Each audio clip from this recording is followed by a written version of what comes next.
And from the southeast of England, we head north. It's just south of Darlington to the old airfield that is Croft Circuit. It's certainly a tricky, tight and twisty one, which hosts round 6 of the VMO TCUK for 2023, powered by VCO and thanks to Simply Race and Pixelate liveries. My name is Cameron Roger and I'm joined by Zach Sweeney for this 3 races for this evening. 15 laps is coming your way 3 times around this tricky circuit. And Zach, it's been a couple of weeks, so a couple of rounds I should say, since we were in the commentary box, but there's definitely a lot of action a couple of weeks ago at Brands Indy. Yeah, I've missed it, it must be said. It's been, I'm quite surprised it's been nearly a month since we were in the booth, obviously, when we were at Oulton Park. Of course, Brands Hatch Indy has been since. What a fantastic race it's been there. And after which, it was Matt Richards once again extending his lead in the championship. Yeah, he snuck a victory there in the second race, and he's having quite a healthy season, leading the way from Dan Hurlock, who's also having an impressive run. Thomas O'Leary is there in 3rd place, but some 62 points off the championship lead as we hit the halfway point in the series. John Munro in 4th place, Callum Cripps, who's had an up-and-down season, in 5th place. Dan Kell, Lewis Redshaw, Ross McGregor, Callum Wilson and Ryan Elliott round out your top 10 in the drivers' standing. So still a lot to be played for in this second half of the championship. The points are looking pretty close in that midfield. Here to the teams, though, Richards & Co. leading the way. Of course, their team manager and owner, Matt Richards, leading the way in the drivers, so of course leading the way in the teams as well. RSR coming in 2nd place, not too far ahead of Rocket Sim Sport, just 15 points between them. DMA in Honda there in 4th place. Drake are in 5th, Calamity, Team Butchie, independent team there. Kings Racing, Ballas Esports also independent. Scott Cervic in 9th place, before TR powered by Geeks Energy rounding out your top 10. So yeah, definitely a close championship as we come towards the 6th race of the season. Here is your spot guide, a few of the drivers to look out for. We actually have a couple of different drivers on the grid today, but I think that one of the bigger talking points between the rounds was the amount of grid penalties that we are seeing. The stewards definitely coming down quite harsh on some of these drivers. Yeah, I think Aidan Millwood had enough of what he was seeing at some points. I mean, there's been a couple of times this season where we felt bad for him, and now he's decided to put the hammer down. We've got Locke, Elliott, Dowman, Redshaw, Munro, Wilson, all with a 5-place grid penalty, and then poor old Phil Garside has got himself a 10-place grid penalty. So, yeah, a very tough day ahead for them lot, but with the action that we usually see and plenty of tyre strategy in the mix, of course, over the 3 races, I'm sure it's not going to be the end of the world, and they've got plenty of opportunities to move their way forward. And here is what we have for the remainder of the season today at Croft, before we go even further north into Scotland for Knockhill in a couple of weeks' time, before heading back down to the Midlands. We've got Donington and Silverstone, and of course back down to Brands, but this time for the GP track on the 11th of October for the annual season finale, as we see in this form of racing. 5 very different tracks. They all have their own little quirks, but certainly a nice round up to the season. I think so, yeah. The second half of this season is going to be very, very good. I mean, not to say the first half wasn't, but hopefully the second half will reach that standard and hopefully just give us that little bit better. I mean, as it stands, Matt Richards is doing such a good job in the Drivers' Championship. Hopefully Dan Hurlock and Thomas O'Leary can maybe close that gap a little bit over the next few rounds to give us that championship finale that we might like at Brands Hatch. But yeah, well, we can be hopeful. What we do know is we've got a few brilliant venues on the line, and hopefully 3 fantastic races here in Croft.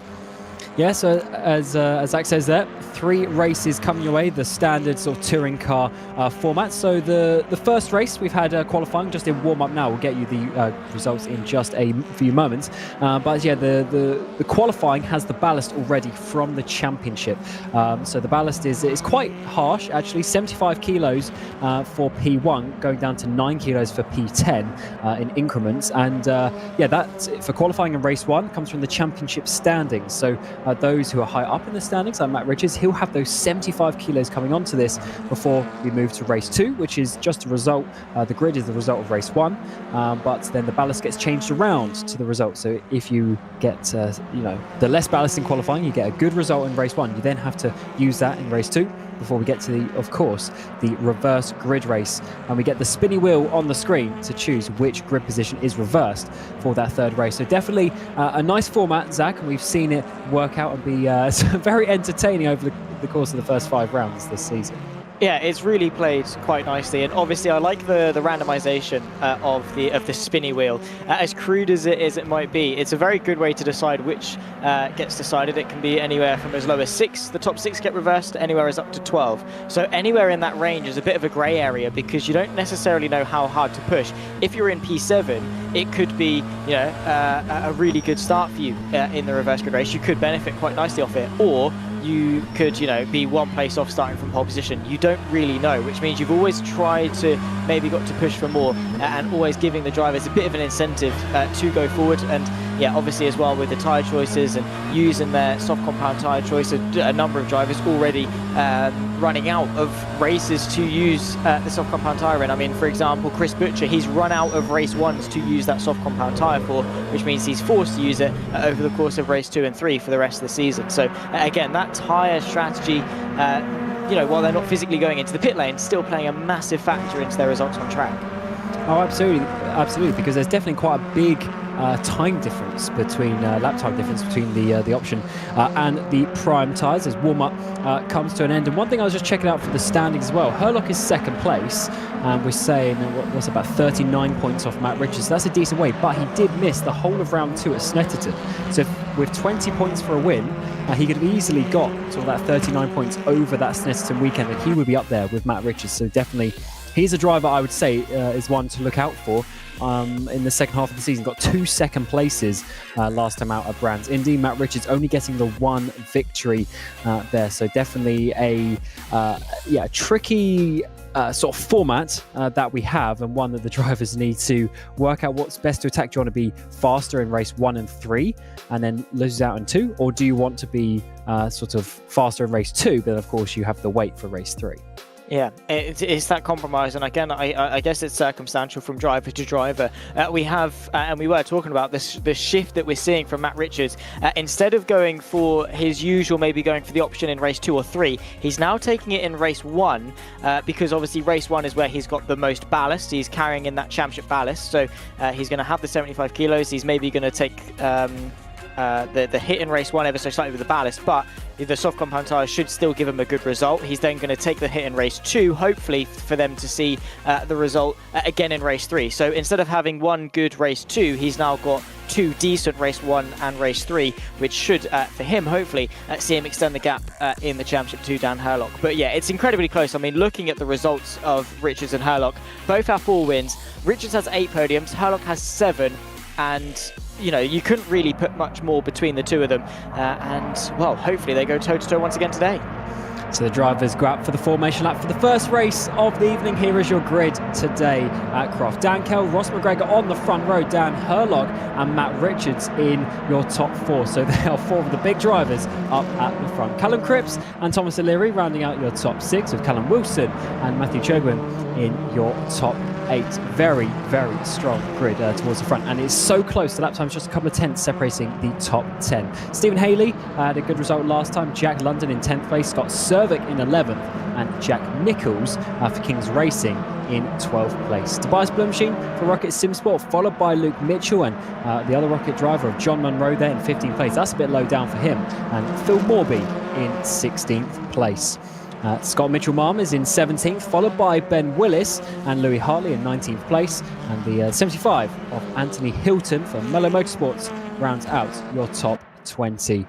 Johannes Leppert and Matt Allington, new driver to the grid. YTF Racing there, the number 28, with Adam Christopher, also a new driver, being added in with Phil Garside for 24th place. Scott Morris, who didn't really get a competitive lap time in qualifying, and Adam Locke round out your final place on the grid. What a grid that is, how incredibly close it is. At the moment they are taking to their formation up, not the longest one here at Croft of course, but trying to make the most of warming the tyres, warming the brakes, and getting themselves into that own mindset, because we know how chaotic these starts can be for the VMO TCUK Championship. So yeah, really trying to get themselves into that right headspace, especially sort of if you're in Dan Kell's position, because he's a driver that started towards the front quite a couple of times this season, to be fair to him, and he's going to be hoping to convert this pole position into a good start in the evening in race 1.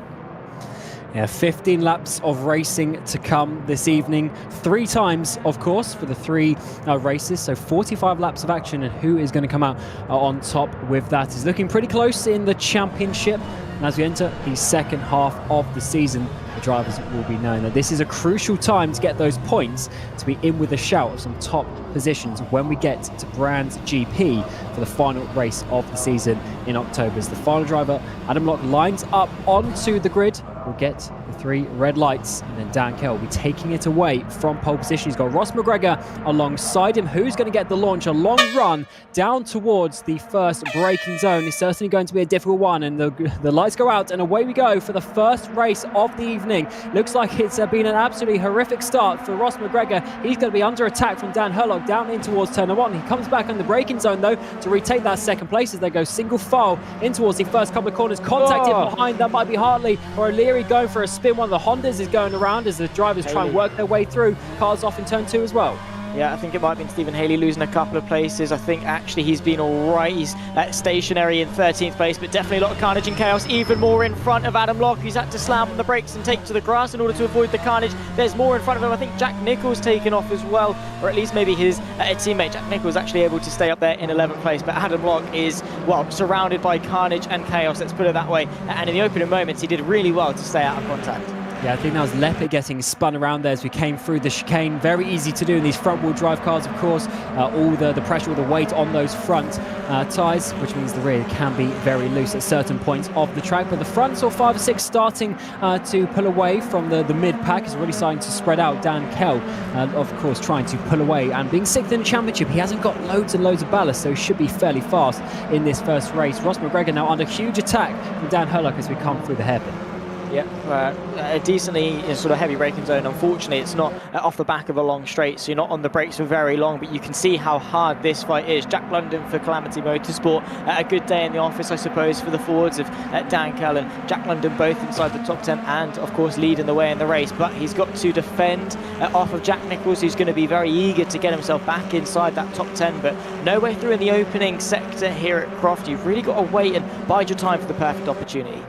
And John Munro's not had a good start. He's dropped down to 18th place. He's lost 3 places on that opening lap, and that is not going to help him. He was looking at, he was 2nd, 3rd in championship at 1 point earlier in the season, but he's had a few bad rounds, now down into 4th. So these next couple of rounds are going to be important if he wants to battle for that podium place at the end of the season. As we work our way through the Jim Clark S's down towards Sunny and Sunny out, one of the obviously the faster corners that we have. Very tricky, all sliding on the rear end there from Herlock. He's really starting to push as he feels the pressure from Richards behind. Yeah, of course, the two of them championship rivals, and Herlock, despite the fact he's down 3 races, he's still within touching distance of the championship lead, so is going to want to make the most of Matt Richards behind. However, the championship leader is taking his option tyre for this race, which means he should, in theory, be a little bit more punchy in terms of grip, however, is carrying more ballast, so in theory, maybe should have a more of a balanced race. I mean, he's qualified on the 2nd row and is still in touching distance, potentially of 2nd, but Dan Kell really putting in the work at the front, also putting in some work is Phil Garside the long way round, a little bit too far, I think, taking off onto the grass there on the exit of the hairpin. Yeah, that is not the fastest line onto the straight, unfortunately dropping down just a little bit. Oh, huge contact in the braking zone. Hilton to the left-hand side. Garside also coming to the left-hand side of the track. Oh, that's not a good rejoin as well. No. 21 and Mitchell. Luke Mitchell gets involved there. That is so unlucky for him. The number 21 machine, and Garside has not had a great couple of 100 metres there. Yeah, no, not great at all. And what could have been a fantastic move, he completely ignores the chicane as well, which, I mean, fair play to him.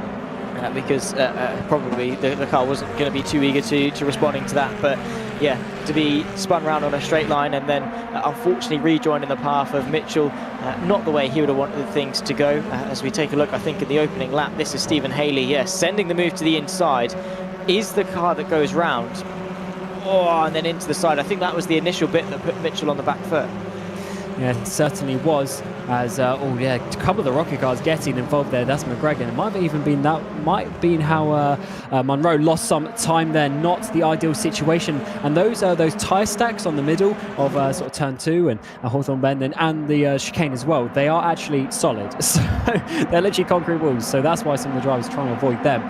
But now on towards lap 4, coming towards the braking zone for turn number 1. Seems pretty single file as it stands. No major movement maneuvers up towards the front, but sometimes we do see this in race 1. This is a little bit more consistent because it goes in the qualifying order. It's when we get later on and the ballast goes around and we get faster drivers in behind, that is when we start seeing the crazy overtakes. But for now, a pretty calm opening third of this race. Yeah, I mean, take out lap 1 and from there it's actually been fairly tame. A couple of spins, a couple of sends, but yeah, because as you say, everyone's sort of, I suppose, where they should be on the grid after qualifying. Obviously, you're going to have anomalies and grid penalties and things like we have today, but for the most part, everyone's where they should be in terms of pace. So there's no, championship leaders trying to make moves on back markers or anything like that. It's all fairly as it should be. But Dan Kell is running out in front, second clear. We're going to take another look though. This is, I think, what happened to Phil Garside. Anthony Hilton, you can see he gets pushed wide, and if I was Hilton, I'd be loving this because it's essentially a free move, but unfortunately it wasn't the case. Yeah, coming towards brake zone. Is it Garside coming to left? I think it is. There's a bit of contact. It added a bit of a wiggle to Hilton's car. I think that might be a little bit more on Garside. Of course, that is for Aidan Millward and the steward and crew to sort out. But there was definitely, Hilton was just going left hard against the wall. Yeah, I don't really know what to say about it, apart from the fact it's a straight line and you should be travelling straight, not into each other. But I suppose it happens naturally. For whatever reason, you just gravitate towards each other, and as you're going that speed, just one tap and it unfortunately spirals into a domino effect of more and more contact. Phil Morby trying to move his way past Tobias Blumschein, and then another look. We'll see now. Look at Phil Garside's steering inputs on the right-hand side. Does he drift over ever so slightly? Yeah, he's steering straight, but I think his car's just slightly pointed to that left-hand side. It's all big send there up at Tower Bend as we're going. It's 4 cars trying to battle for position as we come up to one of the fastest parts of the track. It looks like Phil Morby's having a solid race up into P12. He's made some good places from the start. Ben Willis in behind also having some nice places, probably getting a bit fortunate on that first lap with all the cars spinning in front. Tobias Blumschein in behind and Louis Harley following for that 4-car battle. Yeah, it's turning into a very, very nice battle indeed, and we've still got 10 laps of it. Looking to the inside was Willis, not quite able to find a way through on Morby just yet. The 14 machine was able to keep his composure quite nicely and keep the 85 at bay, but the fight continues, and in Willis's position, I suppose, he needs to try and get Morby behind him, because as it stands, he's looking forwards and backwards, and that's never a good position to be in. Yeah, and I will say it's a little bit quiet. That's up towards the front. We've had 6 DNFs from this race so far. It's even 7. So we've had Allington, Locke, Haley, Garside, Luke Mitchell, Scott Morris, and Adam Christopher all out of this race in the opening third. Hopefully they just regain themselves and come back for the second race in a few minutes time, of course. But first, we see this battle. Phil Morby holding on. Ben Willis getting a little bit of slipstream, maybe use a bit of hybrid down to the inside. He's going to dive it late. We've seen that a few times, but he can't quite get the front nose of his car alongside. Yeah, not quite able to be late enough on the brakes, but Morby just has it covered, is late enough, and yeah, unfortunately Willis has not quite been able to find a way past forward now, and as I say, would want to get a hurry on, because the pressure from Blumschein and Hartley behind is definitely not going to be too attractive to Willis, and he'd much rather be leading this train. Unfortunately, they have got a bit of a gap up to Jack Nicholls, so not much more in that respect. Dan Kell is now being shown in 11th, 12th. Has he had an issue? I think he must. He's dropping down 15th place. Yeah, Dan Kell dropping down the way. Yeah, there he is off the track. That's miles off the track as well. I wonder if there was some contact. So McGregor takes the lead. Dan Herlock second place. Matt Richards is in your third place. So pole position drive always. We've got Monroe around as well. Loads of things happening in the complex. Yeah. Well, the race leader of Dan Kell, of course, was leading by about second by the time when we last checked in on him. Would love to know what happened to him there. And then, of course, John Monroe, unfortunately having a bit of a spin. He's usually fairly sideways. We'll take a look. It seems to be all by himself, because McGregor is a couple of car lengths back, unless there's an issue. He's now running his way through. Either his wheel disconnected or he just forgot to turn. I highly doubt that he forgot to turn, so I think there might have been, as you're right, a technical issue. At least that's also what we're hearing from the stewards and race control. I think that's what happened as well. Definitely looks like that was very weird. Got to the braking zone, but then basically just went straight. It was a very interesting one. But look at this 3-car battle for the lead as well. They would quickly take a replay. What happened with John Monroe going way too fast into the complex, gets the rear tire on the grass, then he goes for a spin as Dan Kell rejoins just right next to him. Yeah, Dankell's been plagued by a couple of wheel issues this season already, and I think it has cost him a number of good results. As Herlock has found his way in 5th, now 4th, he's fighting away. But yeah, at the back of this trainer, Matt Richards is in a very good position to take the win here. I wonder if there was an issue there again coming into the complex. Matt Richards was so close to Herlock coming out of sunning out that time around. And yeah, this is the images that we saw before the replay. Oh, almost 3 wide in towards the braking zone. Herlock, I think, had contact on the inside with McGregor, but was also potentially pushed from behind. Manages to save it really well. Cripps comes through. And then there's O'Leary going side by side. Scott Cervic getting in the background as well. And you're going to see here Herlock dive up the inside to regain that place. So 4th position. But Herlock there, championship rival with Matt Richards, losing a couple of positions. Are those points going to be crucial? Let's see, because Matt Richards is now going for the lead.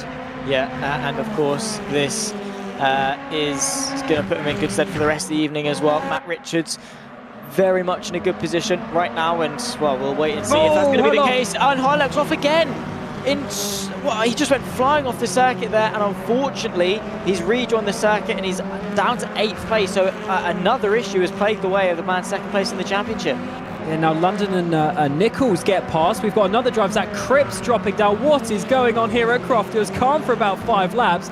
Now all sorts of things are happening. Kell, Herlock, now Cripps, all from the top battles are going out of this race potential, or at least going back. Cripps is obviously having some huge issues. He's out into the cornfields. Yeah, McGregor's lost the lead down to 4th place. We'll take a look as to what happened. Just ducking, diving, finding the gap. There's Herlock in front. This is what saw him go off. Matt Richards up in a second, so maybe something to be looked at there. I'm sure Herlock is not going to be too happy about that one. And then back to the live action, Jack Nichols, after being 11th place on lap 1 and 2, now finds himself inside the top 5, which is a mega result for him. However, he has got to try and keep London, Herlock and Wilson all at bay for the final 5 laps of this race. All the DNFs that we've had from this race, we have Blumshin, Cripps added on to that. Cho wins a lap down, so he's obviously had some damage repairs or something in the pit lane. And as you say, Jack Nichols now on the screen, taking advantage of all of this. Some good driving, but also getting some free positions up into 5th place. I think it's about 12th place he started, so 7 gained already. Here it is, Cripps going wide. There's Herlock in the background. Has he blown his engine? I think he's blown his engine, smoke coming out the back of that car. Yeah, that is not fun. I'm guessing these cars don't have downshift protection. Could he have just spammed it down too quick? Yeah, I think just too fast on the downshifts, over-revving the engine. And unfortunately, that is not the fastest way to drive, because even though you might gain just that tiny bit, a few thousands, a couple hundreds in the braking zone, if you DNF and you blow up your engine, then the amount of points that you're losing from that is absolutely crazy. So Scott Cervic and O'Leary, so this is absolutely all change in the front. Matt Richards has had further issues. Thomas O'Leary, as we come to lap 10, leading the way from Scott Cervic. That was a battle for P5 and 6. All sorts of things happening up towards the front. Here is Dan Herlock just going too wide through Barcroft onto the grass, similar to what John Munro did a couple of corners later. So absolute flip-flop race we're seeing here at Croft. Yeah, and just got confirmation. Yeah, of course, these cars don't really have downshift protection. Some people might be familiar with it. If you try and do it, the car will beep at you and say, nah, you can't do that. It physically won't let you downshift. In these, it's fair game, and essentially you're just free to money shift. You go to too low of a gear, spins too much, car revs up and pop. And that is as easy as it is. It can be just maybe being too nervous, your left hand shaking a little bit on the downshifts, and your race is over. Or you touch the grass and go flying off at high speed, which is the case for Dan Herlock, who, to be fair, still continue on and still in 6th place. We've got 5 for the lead, however. This time it's O'Leary and Sovic, and well, O'Leary did a fantastic job of holding the lead. However, Sovic goes off and wide and brings McGregor back into the mix. What on earth is happening at Croft today? This is crazy. Another battle for the lead and another driver going off the track. Cervic actually saved that pretty well compared to Munro. We saw a couple laps ago, maybe the rear wheel drive helping that a little bit, but either way, good save from the driver there for Ballas Esports. He's now got Rocket Simsports Ross McGregor coming up behind, who led the race for a part, but is now trying to come back in. Of course, Matt Richards as well is now trying to recover those places from 4th place. Still 2 seconds covering the top 4. Very close battles. It's all over the grass. O'Leary is coming out of the chicane.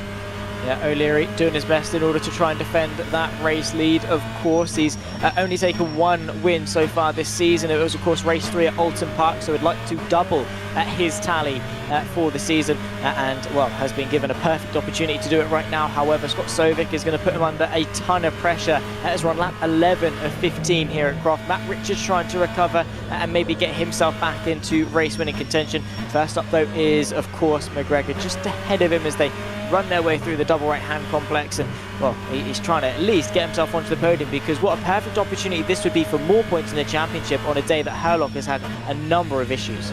And remember, this race, of course, is the starting order for race 2. So those who have had issues will be starting from the back. And that's especially bad for people like Cripps, who are, of course, one of the top 5, top 10 drivers in the standings. Blowing your engine means the best he's going to start is P18. And that is really not going to helping him at all. Dan Kell, who had issues earlier, he's down in that 12th place. Munro is in behind him in 13th. So all change. And even Hilton was having contact earlier. He's in 11th place. Such is the way that this race is going on. To lap 12 now. It's just 4 laps to go, including this one. O'Leary still leading the way. Cervic is not letting him go, but McGregor is slightly dropping off the back of these top 2. Yeah, ever so slightly, and that is, of course, not going to be to the pleasure of Matt Richards at all, who is going to be hoping that McGregor could bring him onto the back of the top 2. However, I think they're both going to be riding on the fact that the top 2 could potentially battle in the closing stages to then bring themselves back into contention. But for now, it seems that O'Leary and Sovic have got it covered. Thomas O'Leary looking fairly composed, fairly clean in his driving, but Sovic, after that mistake, I think seems hungry as ever to close the gap again. Yeah, Cervic's been having a pretty solid season so far. It's just he's only done 3 events, which is why he's a little bit further down in the standings. So we're wanting to get a proper podium result round the outside of the complex, up into the hairpin. No, not quite, but at least putting O'Leary offline a little bit. Such a tight hairpin, you have to remember as well. So you can easily get a bad run. But coming onto the front straight to start lap 13 now.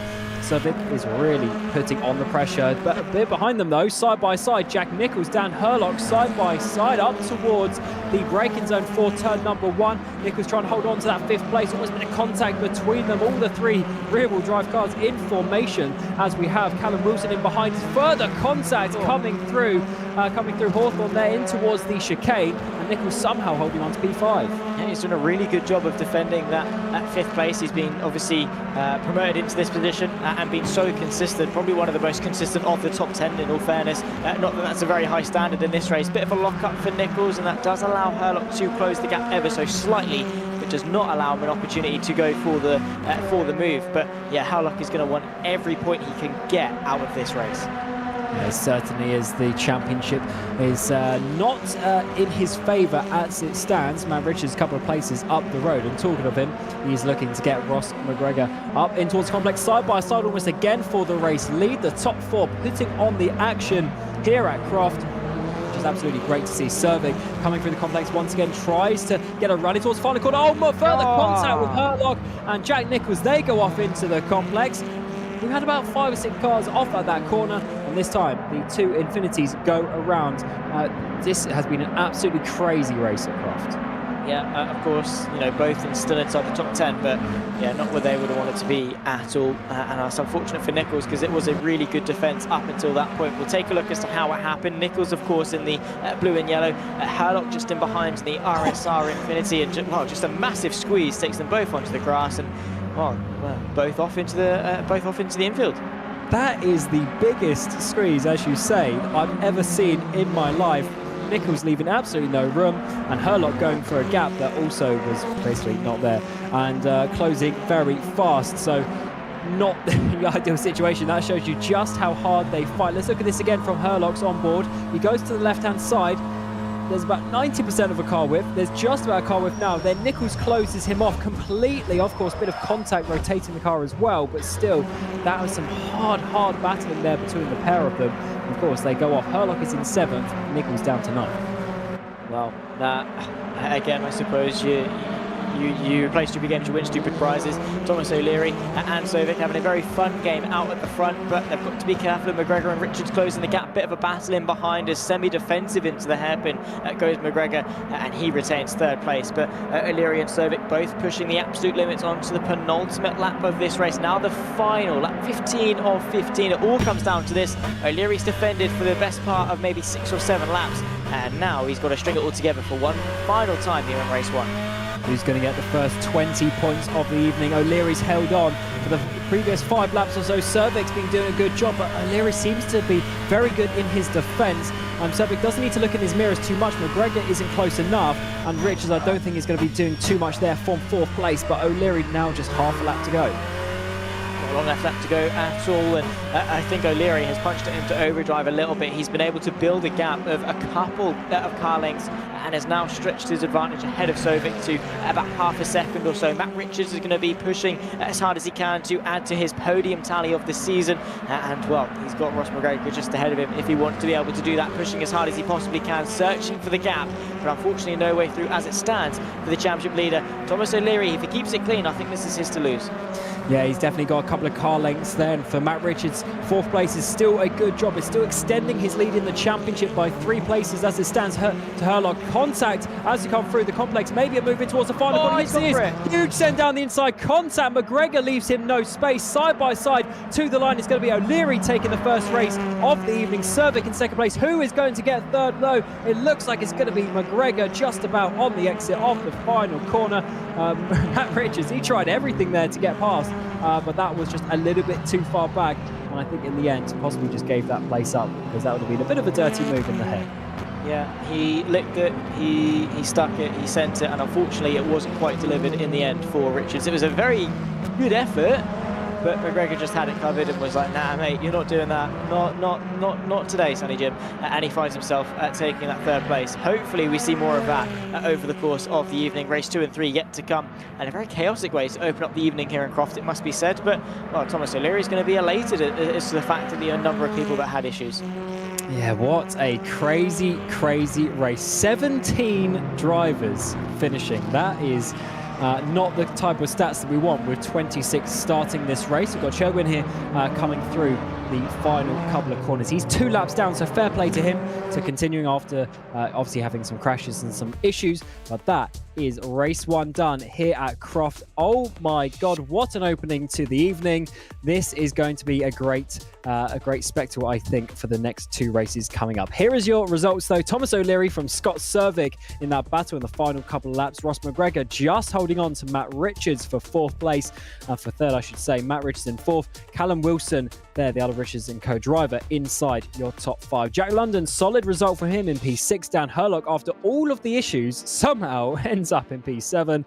Phil Morby in 8th. That's a great result for him. Jack Nichols will be disappointed after being up as high as P5, ending in P9. Louis Hartley rounding out your top 10 after 15 laps of action. Anthony Hilton is in 11th place. Dan Kell, your pole sitter, in 12th. John Munro, 13th. Leppett, who was around on that first lap, in 14th.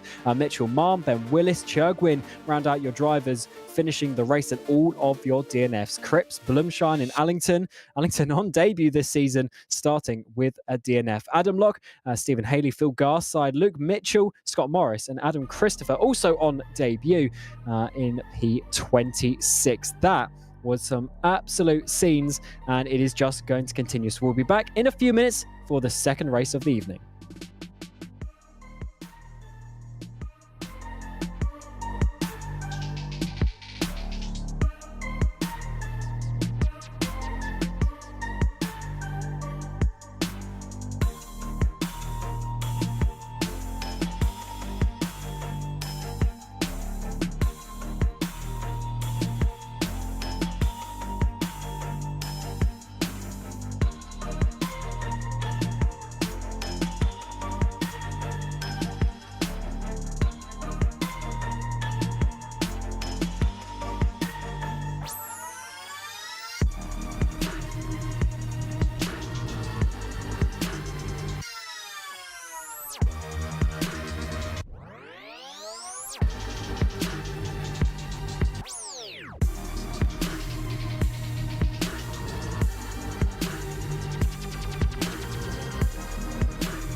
Welcome back to Croft, and that first race of the evening was absolutely chaotic. That was quite a spectacle to see, but the action doesn't stop there. We still got two races to go this evening. We'll come to this race 2, which is just the result of that first race, but the ballast changed around. Instead of the championship standings, it also goes in line with the result from race 1. Myself, Cameron Roger, and Zach Sweeney alongside me, following you on for this round number 6 of the VMO TCUK for 2023, powered by VCO. Of course, thanks to Pixelate Liveries and Simply Racing. Zach, that was pretty hectic. Hopefully it calms down a little bit. Let's see what happens for race 2.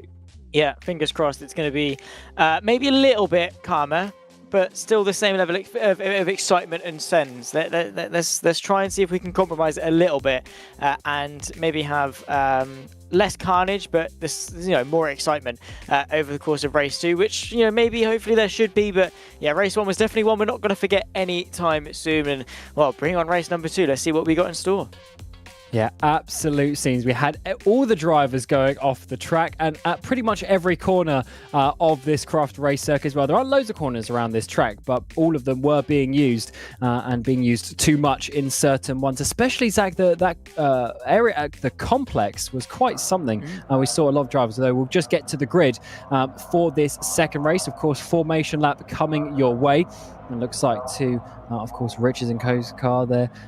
As it stands, a couple more drivers to come on to the grid, and they'll be going for the formation lap. But it was certainly such a difficult race to work out what was going on, and hopefully they all just calmed down that little bit. Of course, with the ballast that's going to be added into this one, it's something that is going to sort of change the dynamic a little bit. So there's going to be the drivers at the front, they've got the most ballast. They'll be slower during this race. Thomas O'Leary, Scott Cervic from your front rows. Ross McGregor and Matt Richards follow in behind. Matt Richards, of course, your championship leader, and will be looking fast today. Callum Wilson and Jack London round out your top 6. Dan Hurlock and Phil Morby, your top 8. Dan Hurlock second in the championship. He needs to get some points. And once again, he'll have less ballast this race. Jack Nichols and Louis Harley round out the drivers with the success ballast. Anthony Hamilton 11th, Dan Kell in your 12th place. Pole position man, but he'll be looking to get into those stay in those reverse grid spots, I should say, for race 3. John Monroe 13th place, and Johannes Leppit, Scott Mitchell-Marr 15th, and Ben Willis in 16th place. All these drivers we wanted to just sneak their way to reverse grid pole. Churgwin and Cripps round out your top 18. Tobias Blumschein and Adam Christopher inside your top 20. Then Adam Locke, Stephen Haley inside your top 22. Phil Garside and Luke Mitchell for your top 24. And then just one row remain to date. And the final driver is going to be Ryan Elliott. So it seems like we've had one of the drivers dropping out of this race. I think it might be Scott Morris. Yeah, Scott Morris hasn't shown up for this second race. So Zach, is certainly going to be a different dynamic coming into this one. What are your predictions for it? Well, I don't know, because you can't really put your finger on anything exactly to happen. You could say, oh yeah, driver X would win, or maybe driver Y would win, or whatever. You just never know, especially after off the back of race 1. You can't put your finger on it. What I can sort of maybe say for certain is that there is going to be battles, there is going to be carnage, there is going to be chaos. There is always going to be something to look at, whether it's the fight for first or the fight for 21st. We don't know. All we do know is, as I say, is there's going to be plenty to look forward to over the course of the next 15 laps. And well, Thomas O'Leary, he's one of those drivers that you can you can tell that once he's in a good mood, once he's confident, he's not really going to shy away from it. However, he has now got to carry 75 kilos of ballast, which, well, we'll see how eager he is to defend, or how capable he is of defending with that extra weight. And of course, with the tyre options coming into it, Matt Richards, he was actually on the options in that previous race. That is why, another reason why he was looking so fast. But Ross McGregor in third place, he's got his options this time around. And it's certainly going to be a bit of a difference coming into this battle. So let's see how this one works out. Coming towards the second race of the evening, round 6 of TCUK for 2023. We've got Thomas O'Leary, Scott Cervic on the front row. Let's see them resume their battle that they had in race 1. Race 2 gets underway. Who gets the launch down towards turn number 1? It looks like it might be Scott Cervic. He's looking very strong, coming towards the braking zone for turn number 1. Can he take the lead all the way around the outside? But Thomas O'Leary holds it down to the inside. We're also getting drivers more spin to the background. Phil Morby goes around. Ross McGregor comes up the inside in towards the chicane. He's going to be taking second place away from Cervic. What a start that is. And, well, absolute carnage in the background. Unfortunately, Morby having a bit of a spin, but into the chicane, there's even more carnage just ahead of Ryan Elliott. People going left and right, ducking and diving, trying to find some space, but a good start from Thomas O'Leary. Sort of an even better one, I suppose, from McGregor, moving his way into second. Now Matt Richards up to third. What seemed initially to be a fantastic start from Cervic is, well, very quickly falling backwards. Dan Herlock there on his soft compound tyre run is in the background as well as spin. Yeah, Louis Hartley, I think it is, in a Hyundai, going around. He was up into about 10th place. He's dropping all the way down the field. That is such a shame for him. Coming in towards the Jim Clark S is just getting onto the grass. More cars off here, coming to Sonny in. That might actually be him still recovering. No, it's not. It's one of the other cars, I think, having a spin. That might be Leppit, his teammate, going around. Not their best day for them, as Tobias Blumstein has also gone off, coming down in towards Sonny in. Absolute scenes once again here at Croft. The carnage continues in towards race 2. Yeah, these guys haven't really taken much of a cool down in between races. They are still as punchy as ever. And Matt Richards moves his way into third place. But look at Dan Herlock. He is flying in this race. Of course, taking a bit of a hit in race 1, obviously on the harder compounded tyres, and then means he's got less ballast here for race 2. So yeah, he should be looking very, very punchy. But then that should mean that he might again go back to a slower race 3. So we'll wait and see what championship implications this might have. Nearly going side by side in the background is Dan Kell, who is hoping for less wheel issues in race 2 as well. He picks his way back up into 5th place, and once again trying to close into the fight for what is now 3rd place. Matt Richards on the defensive. Thomas O'Leary, Dan Herlock, Dan Kell, Stephen Haley, loads of drivers on the option tyres. Here is Luke Mitchell at the start on his grid box, looking pretty nicely at the moment. What is he going to get up to coming towards the green flag? It's going to be, just doesn't pull away actually. Maybe has some issues there, not able to get away from the grid. That is really unfortunate. I mean, he's in gear, he's just got no power.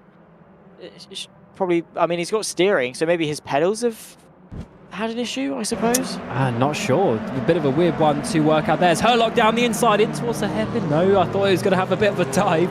Richards manages to hold on and not have any sort of defence that time around. But this is championship implications. Remember, Herlock is chasing down Richards. He missed a round, so he's losing a lot of points from that. Had he been there, he probably would be leading the championship. Actually, he's had such a strong season so far, but now needs to start getting these points over Richards in the second half of the season. Richards absolutely sliding it through Hawthorne in towards the chicane and holding on to 3rd place for now. Yeah, but for how much longer? Because Herlock is closing in a bit by bit, lap by lap. He's going to be chipping away ever so slightly. I mean, the gap is basically nothing anyway. Here's Jack Nichols, who had an unfortunate end to race 1, was looking pretty good for a top 5. Unfortunately, contact, I think, in the end it was maybe with Herlock, I think, in the end. And then saw himself, I think, finish 7th, and now finds himself in P9. So Jack Nichols, on a day where his pace is looking fairly decent and consistently inside the top 10, there's still more to be had from the 29. Yeah, I definitely think there is. He's seemingly on a bit of a tear this time around. But look how all of these cars, they're so close together. It's so easy to go up or down positions. Up the inside, maybe into that corner where he had contact last time around. All the way around the outside is going to be, unfortunately for John Munro, 2 races in a row. He goes off at the complex, this time even harder into the wall. And he's going to be dropping down to the back of the field. That is such a shame. Wow. Well, I suppose the race 2 drama has hit here on lap 4 of 15, and well, we've already got a couple of people out of this race, or at the very least out of contention in this race. We're not even a third of the way through yet, so expect more. And well, yeah, we've still got the next 11 and a bit laps left to go of this race, which is plenty more action to indulge in. And then, of course, race 3 as well, which, yeah, is just going to add even more onto the huge pile of chaos that we've got here for Croft. And, well, hopefully this lead fight that's now queuing up behind McGregor is going to keep it nice and clean. And Dan Kell, 12th place on the grid. Of course, pole position man in race 1. He's all over the back of this battle for the lead. He can get a strong result here. Of course, we'll have the reverse grid coming up. So maybe actually his P5 is looking good. But as ever, you need to get the points on the table. It's not good necessarily to do a strategic move like that. But he's coming in at least. But so is Dan Herlock, all over the back of Richards. Of course, the softer compound tyres, but also less weight in that car for RSR. So also going for the team's championship against the Richards & Co Racing, but as well as the drivers' championship. This is the battle to look out for over the remainder of the race. But of course, there's drivers up and down the field. Scott Cervic, he had a bad start, dropped down to 6th place. He's now got Callum Wilson all up the back of him, coming towards turn number 1. But also Dan Herlock is getting close for 3rd place once more. Yeah, he looked to the inside there, trying to go for the up and under, heading his way in towards turn number 2. Unfortunately for him, Richards was able to close the door and very well defend that 3rd place. But now we've got a bit of a run towards Tower Bend. And in the slipstream, you can see Daniel Herlock forcing the champion to go defensive. The RSR machine goes to the outside. Has he got the agility to go the long way round? A bit of a slide on the exit and invites Dan Kell on the way through. And the Clementi driver, well, he's not going to be waiting around for an invitation. He finds his way up into 4th place. I thought Herlock was going to be absolutely sliding off the track like we saw him do a couple of times last race. He managed to save that one very, very late on the brakes, but does, as you say, drop a place to Dan Kell as the Ford works his way up into 4th place. Coming down into Sunny, and once again, such a tight corner. Cervic goes a bit wide. Wilson goes a bit tight, actually sliding the rear end with Jack London in behind. Then we've got the 2 Kings racing. First is going to be Jack Nichols all over the back there of the Clementi driver, coming through the complex. Such close racing here at Croft, and you can just see how easy it is with these tight corners. You can really get a run on someone up the inside, maybe for Wilson. Goes into the back of Cervic onto the front straight. Side by side it is. Yeah, but a bit of a slide there from Wilson unfortunately puts an end to that. But Cervic unfortunately continuing to go backwards for him after what was initially a really good start. I think the outside line into turn 1 has put him on this downward spiral through the back end of the top 10, and now they're queuing up behind Wilson, ready to take their turn at the BMW driver, who works his way through the chicane and is hopefully for him going to be able to keep that 6th place. But he's got to be very careful because Wilson, London, Nichols all waiting in the wings ready to attack, but also Callum Wilson has to be careful, and that's the problem when you queue up behind maybe a slower driver or a driver that's going to be slightly easier to overtake. It is, well, you've got 4 cars behind you all waiting to have their turn, and if you don't get a move on, Cam, they're all going to take you as easy pickings. Absolutely. If you start getting overtaken, especially for Cervic here, one reason why he's struggling is because he's probably not used to this weight. It's a lot of weight to add on, even with 2nd place. It's quite a big difference from your normal weight that you have, and if you're not used to it, you can start slowing down. And also, actually, just generally, the car is slower. You can't drive around it all the time, and maybe that is a reason why he is struggling just a little bit. Side by side in the background there, in towards the final hairpin, as once again Wilson almost tries to make a move, but certainly this is backing everyone up, and the tension is going to be increasing behind him.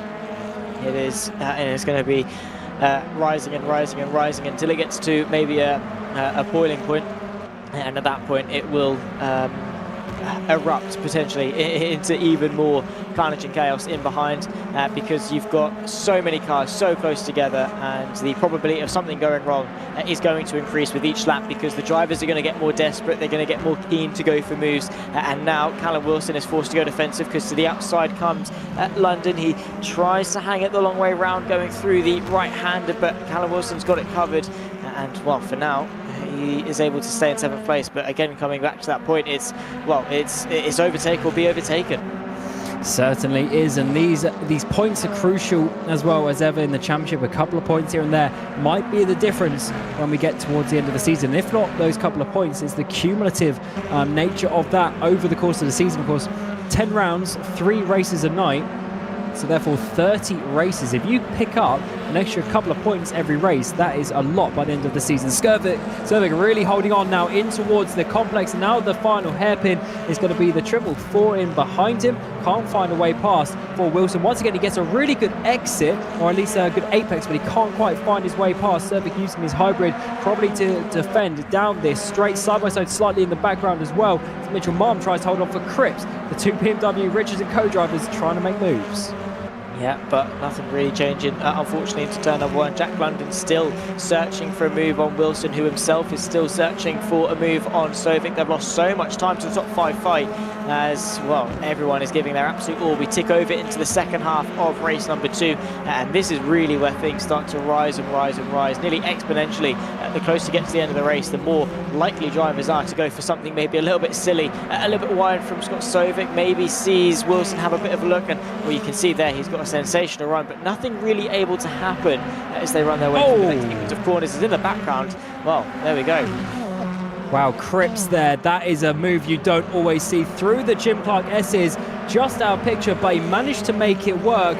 And there goes Mitchell Marm down in towards 11th place. Amazing move up there. Very committed from the Richards & Co driver and his teammate as well, as we focusing on, is still trying to find his way through Cervic. This is the part where he's a lot quicker through this sequence. In towards final hairpin. Can he finally get a run up the inside? Yes, he can. Huge send, locks up, contact is made. Is Cervic going around? No, he saves it. Jack Nichols out, pushes off London, pushes off Wilson. He goes past. Cripps is coming through 3 wide into the final hairpin. Doesn't work.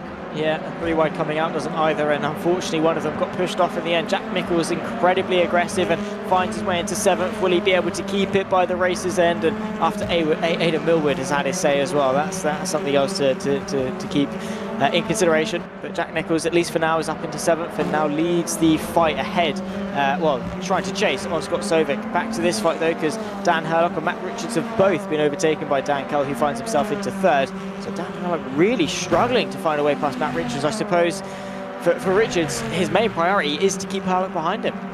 Yeah, awesome race by Kell. This is saving his evening, to be honest, after the disappointing race 1. Of course, no ballast and the option tyres. He is pretty much at full pace that he can do. And in general, he's a fast driver, so he's really making it work. Trying to chase down McGregor, who's in 2nd place as it stands. Lap 9, though, as Richards tries to hold on. Championship battle right on your screens here at Croft. Amazing to see. Defensive line in towards the final hairpin. Hurlock tried to find his way past. He's going to get a later apex, trying to get a better run, but Richards somehow is the defensive masterclass around this track so far today, as Hurlock can't quite find a way through. I don't think he can. Still going defensive into turn number 1 is Matt Richards. Hurlock searching for the inside, can't quite find it, so goes to the outside, thought of going for the up and under.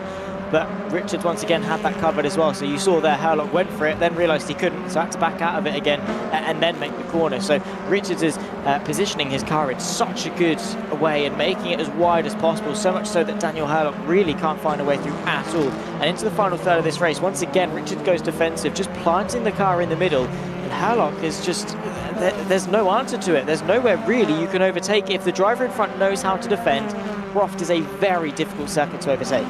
Yeah, one of the harder things here with how the hybrid works, they can use it basically 3 times a lap.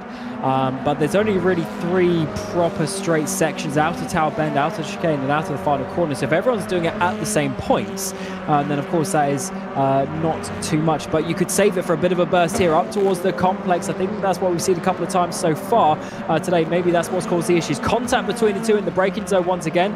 Richards just not able to carry the same apex speed. And in towards the final hairpin. Defensive line once again from Richards. Hurlock goes all the way to the outside. He's trying to get a better run. He can't quite make it down to the apex, and therefore just loses time. 5 laps to go. Yeah, not long left to go in race number 2 at all, and then we get to do it all over again for race 3 and see what the reverse grid is. You can just look in the background. That's the fight behind Nichols, and well, everyone nice and spaced out, keeping their own thing inside the top 5, and then you have that in behind Nichols. You've got Nichols, Cripps, London.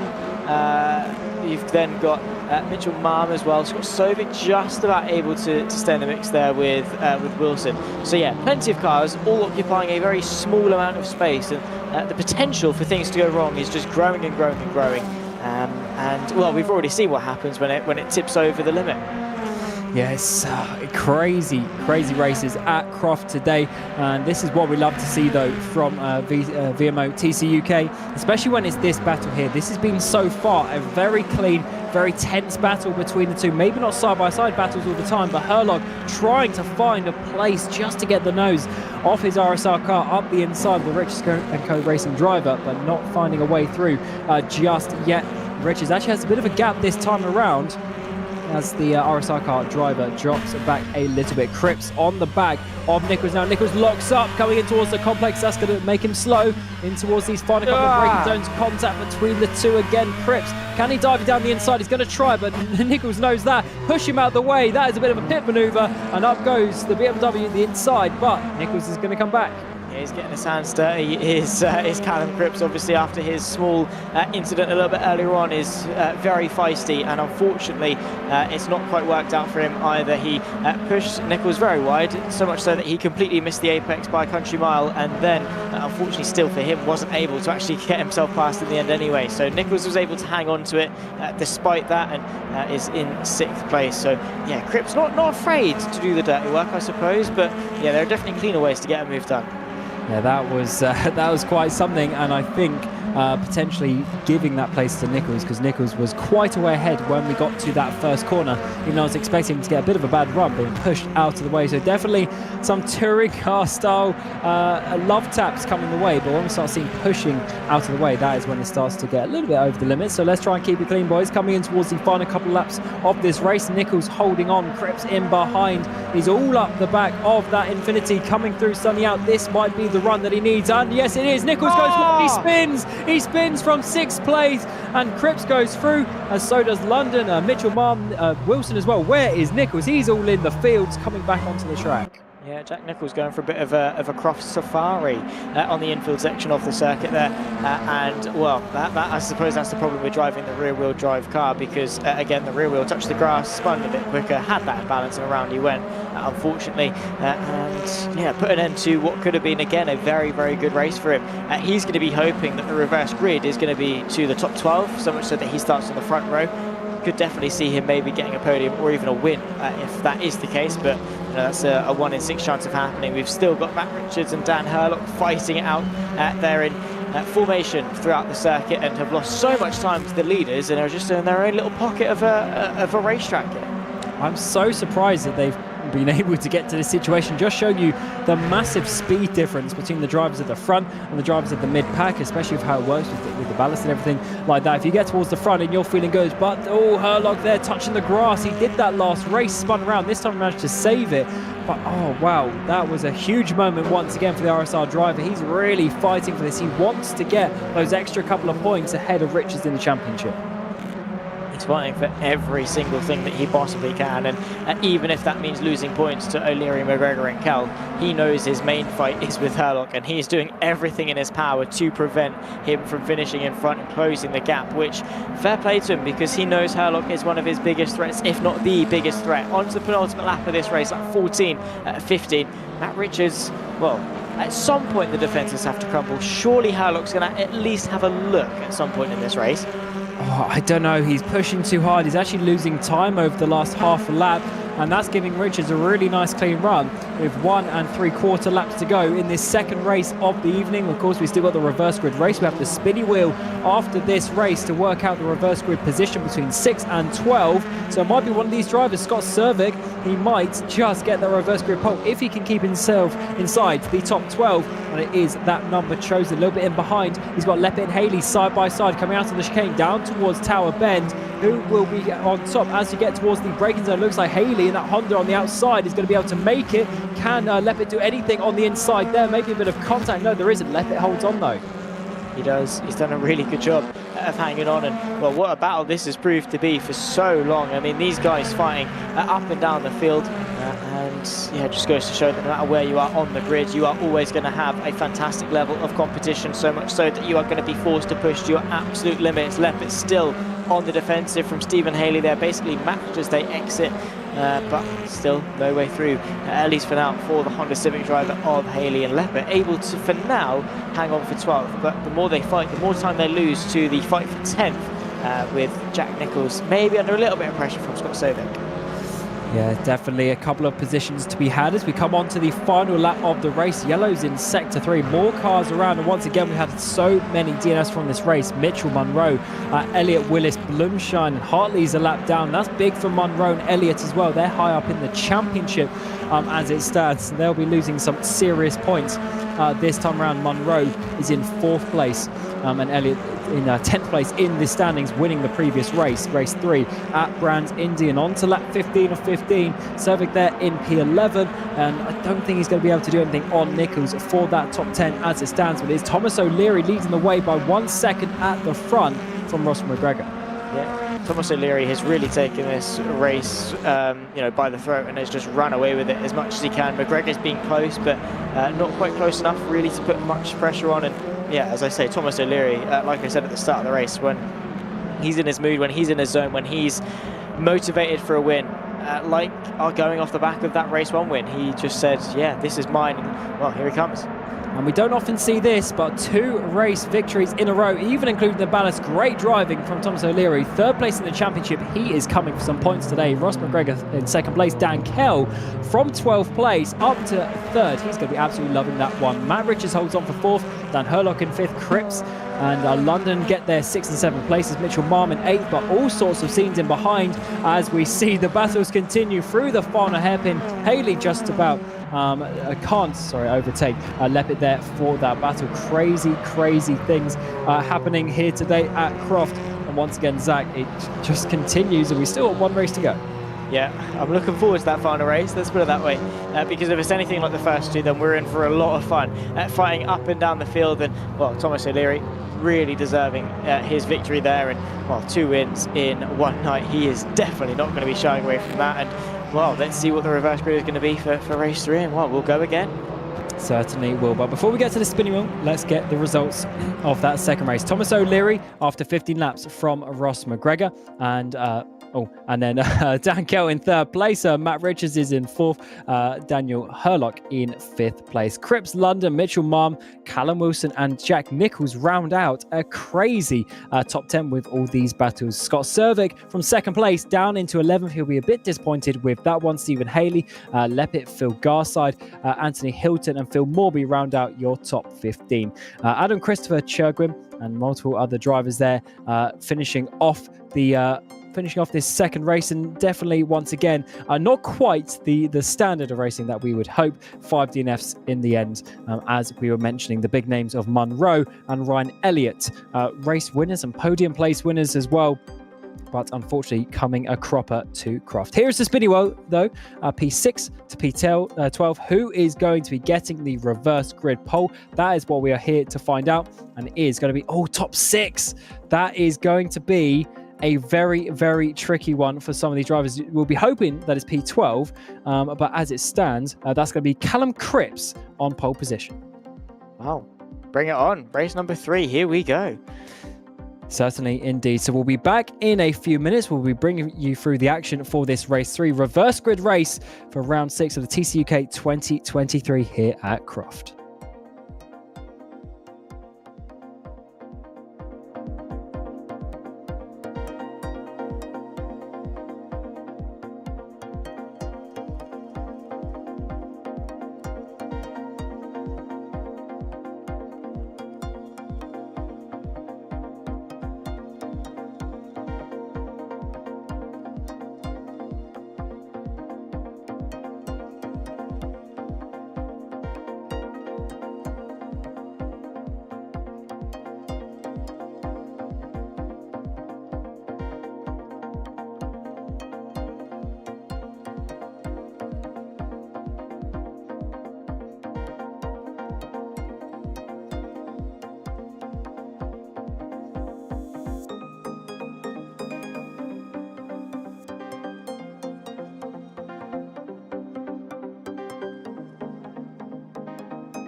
And welcome back to Croft. The first two races of the evening have been absolutely hectic, and I cannot wait to see the stewarding report list after this one. But we do have one final race to go. And here is the grid. Callum Cripps gets your reverse grid pole position. Dan Herlock alongside him.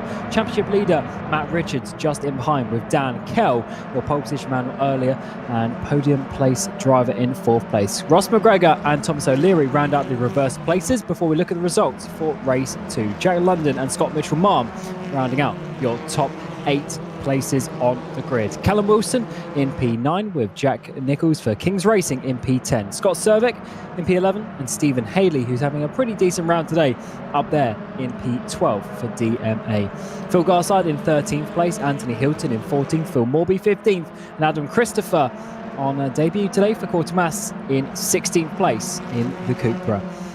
Matthew Chogrin in 17th place, Johannes Leppert in 18th, Adam Locke 19th, and Louis Hartley rounding out your top 20 for TR, powered by Geeks Energy. Tobias Blumschi, not the evening that he would have wanted, down in 21st place. Ben Willis and Ryan Elliott, John Munro rounding out your top 24. A couple of drivers down there you would really expect to be higher up. In the final places on the grid, Luke Mitchell and Matt Allington on debut today for YTF Racing, not having the best day that he would have wanted. Let's hope he can have a final few rounds, a strong final few rounds of the season. But Zach, 15 laps to go tonight at Croft. What are you expecting? It's been absolutely crazy so far. It has been incredibly crazy. A lot of fun to witness because, again, we've got no influence over what's been going on track. We've got no way of predicting it. We've got no way of knowing what's coming. We've got absolutely zero control. We just have to sit here and just bear witness to it. And these guys are doing all the talking on track. And wow, it's been an interesting display. Let's put it that way. Definitely up there in terms of rounds this season. And well, we get to do it for 15 more laps of racing. Top 6 reverse grid, of course, from race 2. Yeah, bring it on. Yeah, Croft has been quite something. But what is going to happen in the final round of the day, final race of round 6 for TCUK 2023, powered by VCO, of course, thanks to Simply Racing and Pixelate liveries as well for coming on board this season. Matt Allington lines up, but it'll be Cripps and Herlock on the front row, Richards and Kell in behind. You've got your championship rivals. Who is going to get the run up towards the first? Is going to be Herlock from second place, potentially getting the run. He's on the racing line in towards turn number 1. Cripps already losing the place, I think, as we come down side by side. Matt Richards around the outside of turn 1. Is he going to try it as well? No, he's going to slot into third place. Dan Kell, though, up the inside in towards turn 2, has to back out of that one. He made Matt Richards scare himself in towards turn 2, though, but it looks like we're single file in the back. Yeah, I think everyone's settled down going through into the chicane because, well, that is essentially the only thing you can get away with, and even that is on the limit, essentially. But Dan Herlock leading the way. That's wide there from just ahead of Matt Allington. Rejoining the circuit is the Rocket Simsport car, and the YTF Racing making some very abrupt manoeuvres in order to avoid any contact. Single file for the majority of the top 10. They run their way through the left into the right, and Thomas O'Leary not being able to really make much progress forward the race 2 winner. Not really able to get himself inside the top 5, but plenty of racing yet to come. Absolutely, 14 and a bit laps to go. It is going to be one hell of a ride. I would expect his drivers down the way, all swapping over positions. Definitely something happening, potentially something else a bit further back.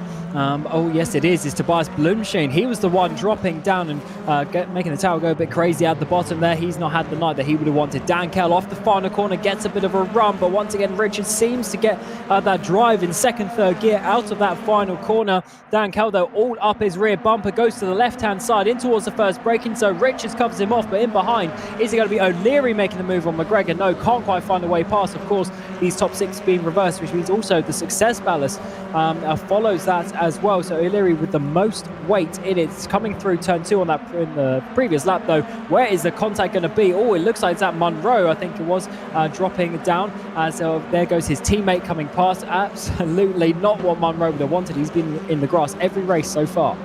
Yeah, which has really not been his day. It started off bad, of course, with that 5-place grid penalty from qualifying, from last round coming into qualifying, and then it's just been downhill. He even came into the YouTube chat to say it's not really been his day. We take another look. This was Tobias Blumschein on the back, maybe of either Nichols or Mitchell, and well, there's a 720, 1080. Oh, nice. 3 spins, and then hits the barrier and continues on. Then he's joined by someone else as well, just ahead of him. So yeah, plenty of carnage and plenty of spins, and a lot of it is happening down at that corner. Yeah, that was a bit of a combo bonus there for all of the special moves that he was putting in, but unfortunately that does not give you the points in TCUK. It is winning the races, and so far it's Dan Herlog. Awesome launch, leading the way in the 20.6 fastest lap of the race as well, trying to pull away and stretch the gap at the front. That is really not a bad time indeed. Cripps is trying to follow him in though, and trying to do his teammate a favour, of course, as we're mentioning Herlock and Richards, championship rivals. Cripps, teammate of Richards, can get involved and take points away from the RSR driver. He can, but he's got to pick his way forwards, get ahead of him first if he wants to take some points away. But there is still, 12 and a bit laps left to go this race, so plenty of time in order for him to do it. The fight here as well, Stephen Haley under a bit of pressure from the team at Garnica of Phil Morby. And look at how close he is to the rear end of that Honda Civic, going through the left and into the next braking zone. Not quite able to get close enough, I don't think. A lot of understeer, in all fairness to him, really using the majority of the circuit on his way in. And look at Stephen Haley all over the track in terms of the braking zone. So yeah, the comfortability under brakes is not quite there in some of these cars. Yeah, we've definitely seen a lot of drivers making mistakes in the braking zones today. Don't know if it's specifically this track, or I'm just having a couple of issues. It's certainly a tricky one. There's no easy corner around this Croft circuit, and there's quite a few unique ones as well. It's really an old airfield, of course, turned into race circuit. Probably about 80 years ago now. Such as time does fly, and it's certainly one of the older ones in the country, and certainly enjoying that. There's a car a bit slow in the background off that final corner. Didn't quite see who it was, but at least someone offline out of that final corner. Can't see anyone dropping down the way, so it might just be defensive driving. I see Dan Kells dropped down the field quite a lot. He's in P15 place. Ryan Elliott up towards 14th place as well, so definitely some movers there in the midfield. But as it stands, we've just seen this lead being stretched and really opening up the battle in the top 10. Yeah, it's not quite been as chaotic in the opening stages amongst the top 10, but you know, touch wood, never say never, because yeah, that's what we said at the start of race 1, and that's what we said at the start of race 2, and look what happened. So yeah, I'm sure there's still plenty to come, but yeah, it has been stretched rather thin in terms of battles. I mean, the 2 leaders are close, and Richards just sort of, I mean, he's on the back of him ever so slightly, but then McGregor's about a second and a bit back, O'Leary on the back of him there. So I suppose they're just, you know, in their own little couples, I suppose, you know, spread across the top 10, and then of course you've got a bit of a pack behind to round it off all the way back to Scott Sovic. But yeah, in front of him, not really much happening apart from Thomas O'Leary looking to go to the outside of Ross McGregor. No way through for now, but despite the fact he's carrying a lot of ballast and is now back onto a harder compounded tyre, Thomas O'Leary is not shying away from some good battles.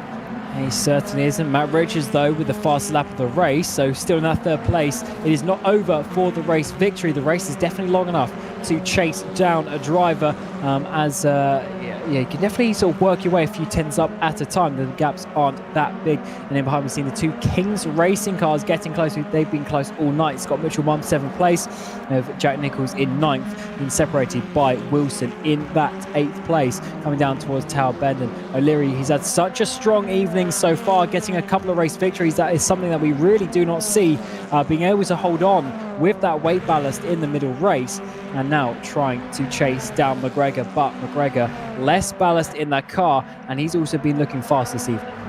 He has been. And once again, it's proving that here in race number 3. I mean, yeah, it's not quite been a race win or anything like that. I mean, I think he was on the top 2 rows in qualifying, so definitely has got the pace and is proving that. But yeah, it's not quite been able to string together properly for McGregor so far. He's going to be hoping for that to change. Maybe the top 3 to battle quite hard and to bring him back into contention so he can fight for the podium. But that's going to take a mutual effort from both himself and Thomas O'Leary to hold their horses for their battle and just wait and see what can happen in front, because, well, at the moment, maybe it's 2.5 seconds onto the back of Matt Richards. That is going to very quickly close if he begins to fight with Cripps. Yeah, we need to see how it unfolds. But for McGregor, until this moment, before this evening, he only had 1 podium to his name, which was the second race of the evening. That is a huge off there. A little bit further up is that Cripps potentially going off. Richards is up into 2nd place, up towards the front of the field. So Richards is starting to come back at Herlock in this final race of the evening. I'm not sure if that was Cripps making a mistake or if Richards just is the faster driver out of the teammates. Maybe so. It wouldn't, be a massive surprise. Cripps is a very, very quick driver. Look, Mitchell actually trying to get the up and under and move his way past Dan Cull, who, it's Phil Garside he's fighting with. Dan Cull is about a couple of seconds up the road. But talking of Dan Cull, actually, down in 15th place. I mean, yes, he's been plagued by wheel issues, but yeah, not the place I'd expect to be seeing him. Yeah, I definitely think that issues further. Talking about issues though, Matt Richards, he is dropping down 8th place now. Your championship leader has gone off. This is going to be some huge points difference to Dan Herlock up in the lead of this race. I wonder if that was a mistake by himself. He was getting close to Herlock, but there was still a bit of a gap there. So maybe finally the championship leader makes a mistake this season. He's been flawless pretty much from start to finish, but oh yes, it was a bit of a mistake. Had a bit of a slide there, goes wide on the exit of Sunny Out, just like Jack Nichols, over the bumps, goes for a spin, and that is multiple spins around, somehow ends up facing the right way. Yeah, 1080 again, similar to what we saw a little bit earlier on, I think, from Bloomsheen. So yeah, he points the right way, continues on, and has emerged back a second or so back on Stephen Haley for the top 10. But yeah, finally we've seen a crack of the defences of Richards, and it's been an up and down evening, I suppose, for Dan Herlock. But at the moment, he's looking to end it off on a win and looking to close the gap to Matt Richards in the championship. And well, taking the win while Richards is in 11th is going to, at the very least, sort of stabilise the gap here in Croft after maybe losing points in the first 2 races of the evening. And Scott Sovic himself goes for a spin, 1, 2, and he does exactly the same thing. It seems that multiple spins are the norm here. Yeah, it's, such a difficult circuit. You drop a wheel and these cars are going around side by side, a little bit behind. We're seeing Wilson and London side by side through the complex in towards the final corner now. Can Wilson complete the move after 3 or 4 turns side by side? Looks like he can. Amazing move there. London down to 6th, Wilson up to 5th. Wow, beautiful stuff from Wilson, and that makes it 2 BMWs inside the top 5, so definitely showing that the BMW is one of the quicker cars, at least around Croft, making the most of the rear-wheel drive drivetrain. Jack London still in contention, however, has got Jack Nichols for company. London and Nichols have really given each other a good fight throughout the course of the evening, but well, Nichols trying to maybe finally get some return on the investment of being so quick around Croft, because his pace has been there, and unfortunately the results haven't quite been able to show it as of yet. Yeah, he hasn't been able to finish the job, and the execution part, of course, is the important factor. You could be the fastest driver, you get the fastest lap every race, but if you are not getting the actual race results, you're not going to be winning championship or getting any sort of good points. But here is Nichols now on the back of London, getting closer and closer. Nichols, such a strong evening of racing as the drivers go all over the grass at Sunny Out. Definitely a tricky part of the track today. We've seen a lot of drivers going off there as they start to push their way through the mid part of this race 3. Yeah, with only a handful of laps left to go in terms of the evening. Lap 8 of 15 already. These races do fly by in quick succession. I suppose that's the point of more of a sprint format, but you can see in the background there as well, the fight continues. And well, Luke Mitchell still trying to maybe close the gap to Dan Kelly as best he can, but what we've got here is a brilliant battle going on between Jack London and Jack Nichols. The fight for 6th, looking for the up and under. Nichols goes for it, gets given a little bit of space through the chicane, tries to go for the double switchback, but not quite able to. Jack London hangs on around the outside. Oh, this is getting close between these drivers. He unfortunately drops back, but I think he will be able to get back up there. But for the race lead, Cripps now, he dropped back into 3rd place. His teammate vacated that position, and now is a one-on-one battle. Cripps versus Herlock. Herlock leading the way from the start. He got that launch, got into 1st place, but now is having to defend. He's been a bit wobbly, a bit all over the place so far this evening. He's been off the track multiple times, but can he get this race victory? As it stands, he's going to be gaining a lot of points back to Richards. But coming through the complex, he goes wide, he gets onto the grass just like he's done before, and Cripps goes through for the race lead. Yeah, still plenty of race left to go and plenty of opportunity for Herlock to maybe to go on a counter-attack, but a huge mistake, and Cripps ate that up and said thank you very much, was not going to waste that opportunity, and well, finds himself now leading the way. Cut back to this fight though, Thomas O'Leary has taken 2 of the 3 victories so far this evening, and finds himself once again trying to stay inside the top 5 and score some really strong points tonight. Thomas O'Leary, of course, has been doing decent in terms of the championship, in 3rd place, however 33 points off Dan Herlock, and therefore about 62 off Matt Richards. But I suppose if he is trying to maybe re-spark something in terms of the championship, taking 2 wins of the 3 and then still being inside the top 5 is definitely one way of doing it. Oh yeah, O'Leary is really putting himself forward to at least confirm, say, a 3rd place in the championship. Herlock and Richards may be a bit too far, but a 3rd place would still be very respectable in such a highly contested league, and where it's so difficult to get the top results. Wilson, once again, is all over the back of McGregor. He's sat there for a while though, hasn't been able to find a way past him. For for Herlock, I should say, as it stands in 2nd place, 17 points. Richards down in 8th place is 8 points. That's a 9-point advantage to his way. That'll be very good indeed. McGregor now having to defend though from Wilson. Up the back of him, contact being made through the complex around the outside. We don't often see this. More contact being made as a BMW gets the Toyota into front hairpin with more contact, and here comes O'Leary to make it 2 for 2 out to the final corner.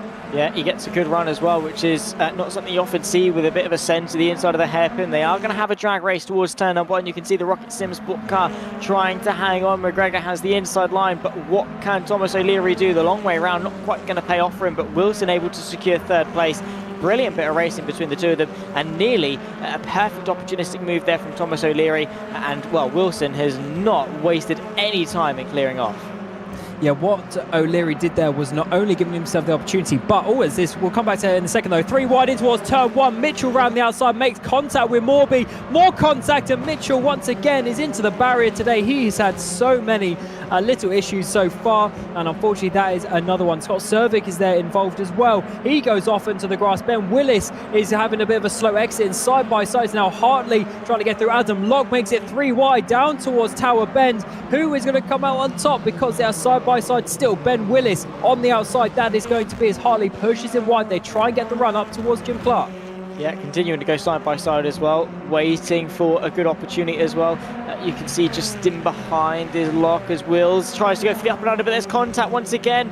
And look there to the inside goes Locke. He's going to thread the needle through, have the inside line. Wills has got the outside of that red and black BMW. He's able to hang on, but oh my goodness me. Now Louis Hartley gets the up and under, forces the gap open, and still running side by side. He's got Sovic as well, trying to pick a line, trying to commit some place through in order to find a gap, and continuing to go side by side. Louis Hartley not giving this up without a fight, as the fight for 4th as well continues on.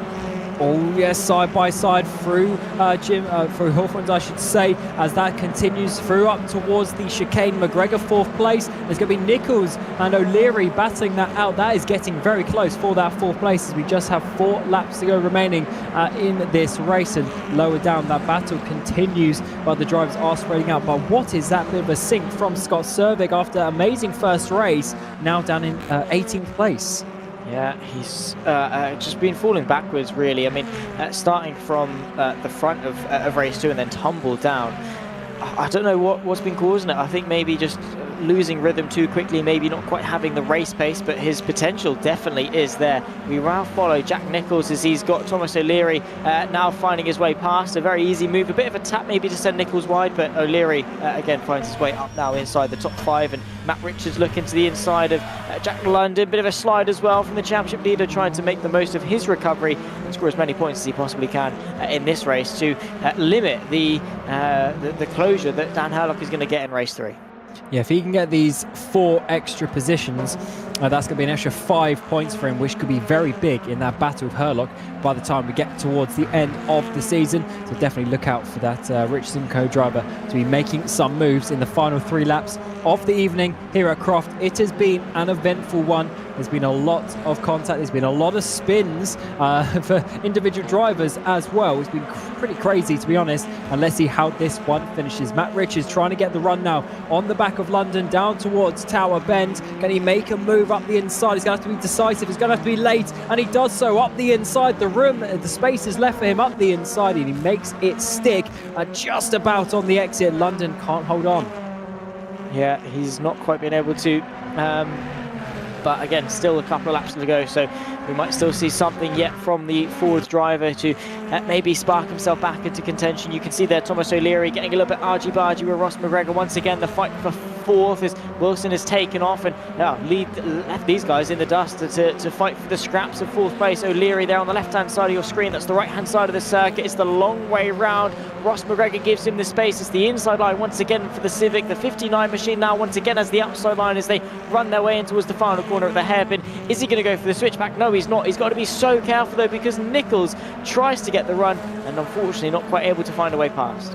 Can McGregor hold on for 2 more laps? Look at the drivers lining up behind him, trying to take that 4th place away.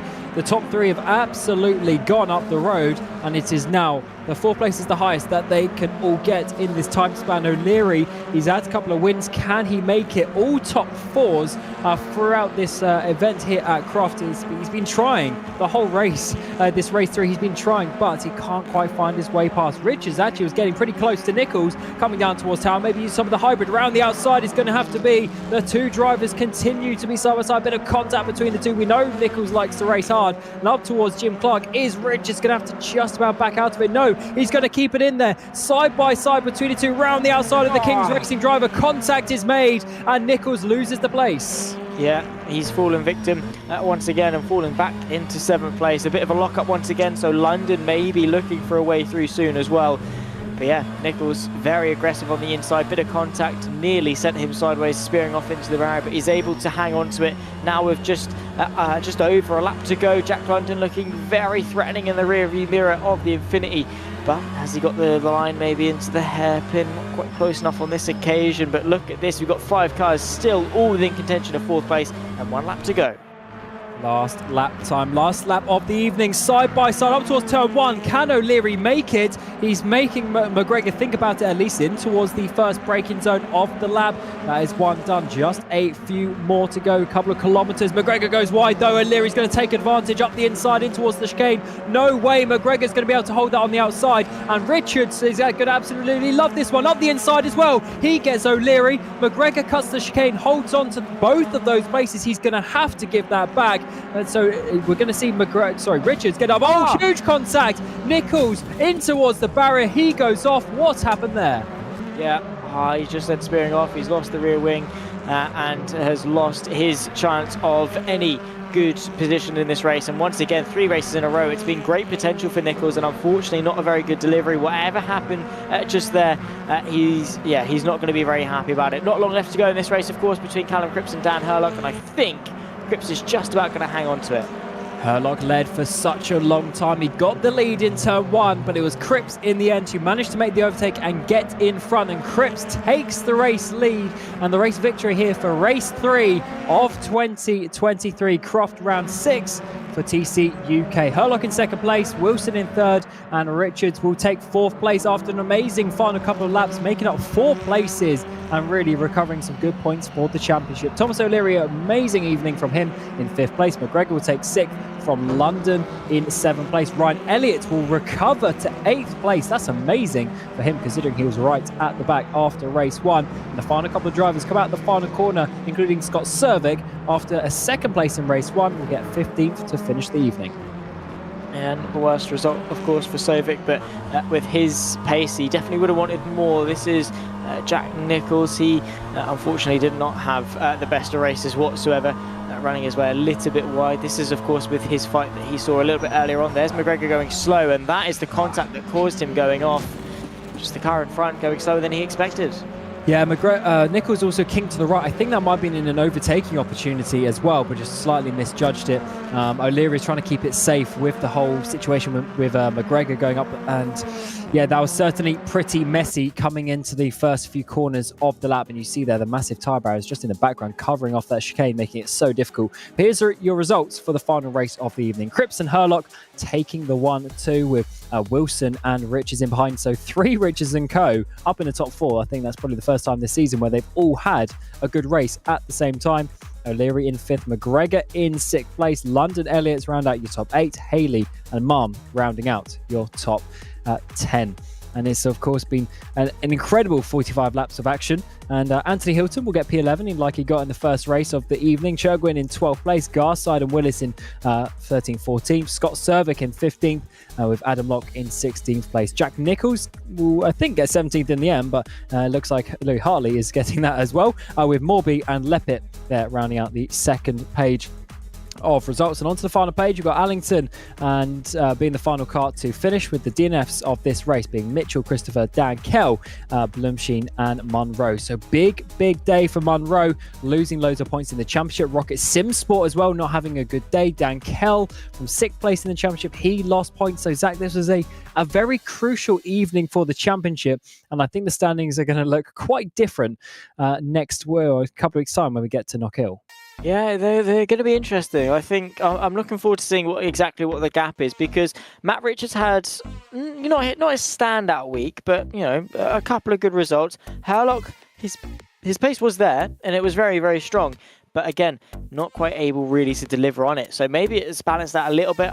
Maybe Herlock's closed the gap. Maybe Richards has been able to open it a little bit more. But yeah, it's still very much wide open into the tail end of the season. So Herlock gained 4 points in that race. In the previous one, he lost 2, so that's a net 2. And I'm trying to remember race 1, and I think they were pretty close as well, but Richards was ahead. So I think Richards overall, I think the gap might be basically the same, which is okay, but we still have 4 rounds left. We've got Knockhill, Donington, Silverstone and Brandsack. So what are you expecting coming into those final 4 rounds? Well, more of the same, probably, from what we've seen here at Croft. People chucking moves down the inside, leaving absolutely nothing on the table, and, well, just pushing the limits as far as they can. And sometimes, yeah, we're going to go over them ever so slightly, but would rather them, push too hard or not push at all. And, yeah, fingers crossed for a barnstorming end to the season. And, well, hopefully there can be a little bit more of a fight in the championship, because while Richards and Howlock are going toe-to-toe, we need a bit more of a discrepancy between the two, just so Howlock can reclose the gap, and then it starts to mean something like a little bit more. And next race specifically, we get to Knockhill, which is, of course, one of the tightest tracks on the calendar. It's going to be so difficult to overtake. But we do actually have a couple of drivers to come and speak to. So there is your schedule on the screen, but I will drag in Callum Cripps, of course, winning the race there. The race number 3. An amazing battle with Dan Herlock, and in the end you managed to come out on top. So Callum, how are you feeling after that race? Oh, it was a bit of a roller coaster, really, wasn't it? Yeah, it was, I don't know what it's up with my starts at the moment. Everybody seems to just get better starts than me, so I've just got to work on that. But yeah, nearly threw it away. So, and then Matt, spun in sympathy, so that was nice of him. And then, yeah, I just had to wait for Dan to make a mistake, really, because he was so fast, even on the mediums. It was just, he was really, really fast, so fair play to him. But yeah, kept it clean, just waited for a mistake, and I made a few as well, a few lockups, and yeah, it's been up and down night compared to what happened in race 1, where I potentially could have won that race. But yeah, so yeah, had to make a lot of moves in race 2, but it was good, really good evening. And how is your season going? Of course, we're 6 rounds into this. We've got 4 to go. Coming into this round, you were 5th in the championship. How have you been feeling? Of course, you've had a couple of ups and downs so far. Yeah, definitely. I think I've had a good spell of bad luck really over the season, to be fair. So I'm hoping this back end of the season I should get clear of that. But it's just been through, like little incidents like race 2 at Oulton where I got turned round and stuff like that. So yeah, I could have potentially won, 2 or 3 races by now. But yeah, finally got the first win, which is nice. So very happy about it. Yeah, congratulations, Callum, and thanks for speaking to us. And hopefully we'll see you again in the final 4 rounds. Yeah, definitely. I'm in for the full season. So thank you very much. Good stuff. And we'll now bring in Dan Herlock, and second place in the championship. Coming into this, you had an absolutely insane night of racing. You were on the grass a few times, had a massive battle with your championship rival Matt Richards as well. And in the end, second place for that final race. Just how did that go from your point of view?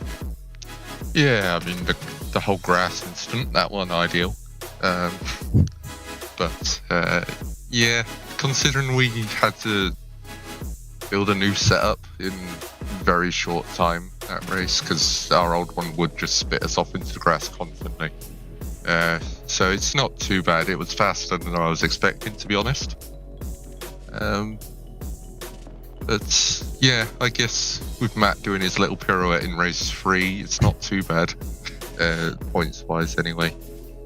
Yeah, it's not the championship's not been going too badly for you, and actually coming into this event, you were tied with Matt Richard on the wins for the season. You're 4 apiece coming into tonight. And what do you think you can do coming into the final round? You've got 4 rounds left of the season. Of course, you unfortunately missed Snetterton, so you lost a few points there. But do you think you can grab those extra points to at least challenge Matt coming into Brands GP to finish the season? Yeah, hopefully. Missing Snetterton obviously wasn't the plan, as I had to be rushed to hospital that day. But the goal is to catch that very stubborn defending Mr. Richards, who is very fast as well. So it's going to be difficult, but we'll do our best to put on a show at least. Yeah, we've been enjoying it so far. So good luck for the final few rounds. Yes.